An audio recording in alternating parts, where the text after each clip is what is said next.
महाराष्ट्र के राज्यपाल श्रीमान रमेश बैस जी, मुख्यमंत्री एकनाथ शिंदे जी, केंद्रीय मंत्रिमंडल के मेरे सहयोगीगण, महाराष्ट्र के उप मुख्यमंत्री देवेंद्र फडणवीस जी, अजीत पवार जी, भाई दिलीप जी, अन्य मंत्रीगण, सांसद और विधायकगण, भाई और बहनों, अगस्त महीना हा उत्सव व क्रांतीचा महिना आहे.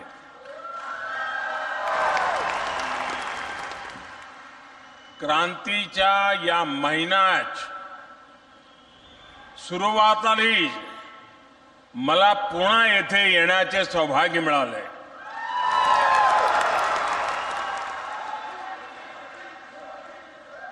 वाकई पुणे का भारत की आजादी के आंदोलन में बहुत बड़ा योगदान रहा है.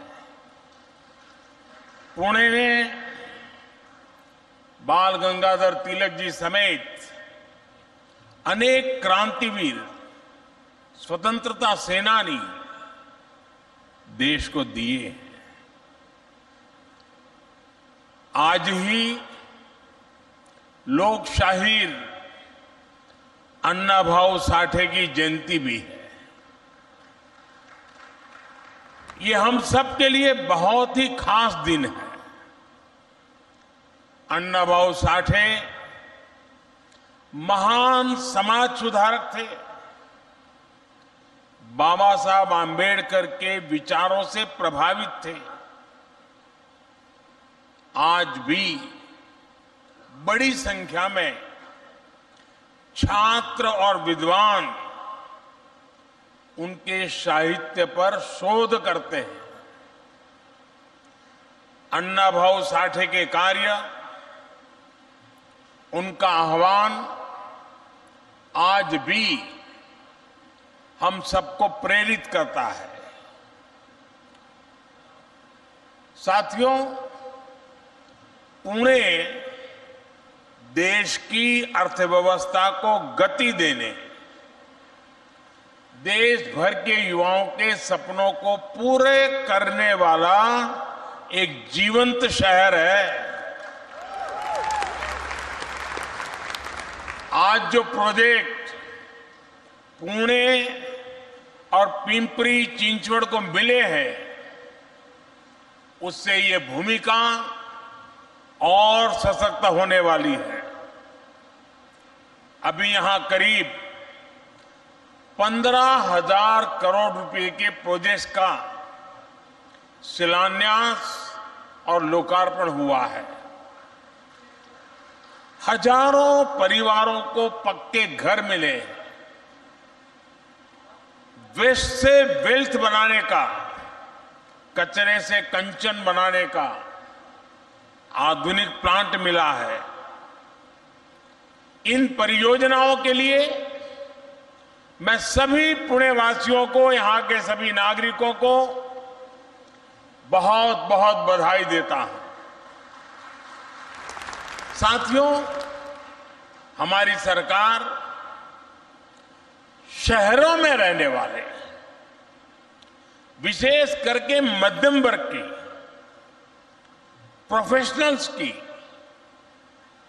उनकी क्वालिटी ऑफ लाइफ को लेकर बहुत गंभीर है.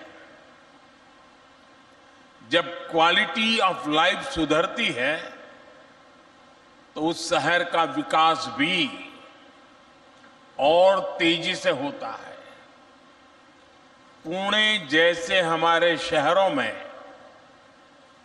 क्वालिटी ऑफ लाइफ और बेहतर हो, इसके लिए हमारी सरकार लगातार काम कर रही है. महाराष्ट्र में ही पुणे के अलावा मुंबई और नागपुर में भी मेट्रो का विस्तार हो रहा है. ये मेट्रो नेटवर्क आधुनिक भारत के शहरों की नई लाइफलाइन बनती जा रही है।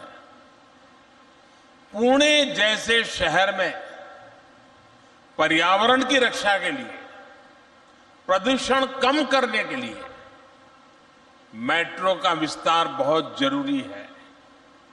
इसलिए भी हमारी सरकार मेट्रो नेटवर्क बढ़ाने के लिए इतनी मेहनत कर रही है।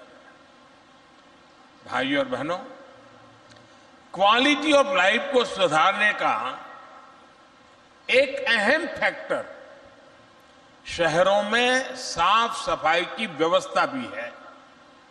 पिंपरी चिंचवड़ का वेस्ट टू एनर्जी प्लांट बहुत ही बेहतरीन प्रोजेक्ट है। इसमें कचरे से बिजली बन रही है। यहां जो बिजली पैदा होगी उससे निगम अपनी जरूरत भी पूरी कर पाएगा, यानी प्रदूषण की समस्या भी नहीं रहेगी और नगर निगम को बचत भी होगी। साथियों, आजादी के बाद से ही महाराष्ट्र के औद्योगिक विकास ने भारत के औद्योगिक विकास को निरंतर गति दी है। साथियों, देश को आगे बढ़ाने के लिए, विकसित बनाने के लिए नीति, नियत और निष्ठा उतनी ही जरूरी है।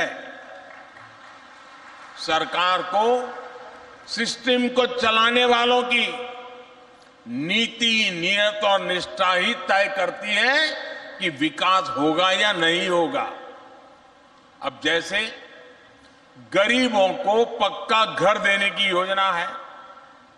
2014 से पहले जो सरकार थी उसने शहरों में गरीबों को घर देने के लिए 10 सालों में 2 योजनाएं चलाई। इन 2 योजनाओं के तहत 10 साल में देश भर के शहरी गरीबों के लिए सिर्फ 8 लाख घर बने। लेकिन इन घर की हालत इतनी बुरी थी कि ज्यादातर गरीबों ने इन घरों को लेने से ही इनकार कर दिया। अब आप कल्पना करिए, झुग्गी झोपड़ी में रहने वाला व्यक्ति भी उस घर लेने से इनकार कर देगा तो वो घर कितना बुरा होगा। आप कल्पना कर सकते हैं, देश में यूपीए के समय बने हुए 2 लाख से अधिक घर ऐसे थे जिनको लेने के लिए कोई तैयार ही नहीं हुआ। हमारे यहां महाराष्ट्र में भी उस समय बने हुए 50,000 से अधिक घर ऐसे ही खाली पड़े थे। रुपया की बर्बादी है, लोगों की मुसीबतों की चिंता नहीं। भाइयों और बहनों, 2014 में आप सबने हमें सेवा करने का मौका दिया। सरकार में आने के बाद हमने सही नियत से काम शुरू किया और नीति भी बदली। पिछले 9 वर्षों में हमारी सरकार ने गांव और शहरों में गरीबों के लिए 4 करोड़ से अधिक पक्के घर बनाए। 4 करोड़। इसलिए हमारा प्रयास आपके आज के साथ साथ आपके कल को बेहतर बनाने का भी है। विकसित भारत के निर्माण का संकल्प इसी भावना का प्रकटीकरण है। इसके लिए हम सभी को मिलकर एक साथ काम करना होगा। महाराष्ट्र तेज गति से विकास करे। महाराष्ट्र ने हम सभी को हमेशा बहुत प्यार दिया है, बहुत आशीर्वाद दिया है। ये आशीर्वाद यूं ही बना रहेगा। इसी कामना के साथ फिर से विकास परियोजनाओं की आप सबको बहुत बहुत बधाई देता हूं। मेरे साथ बोलिए, भारत माता की।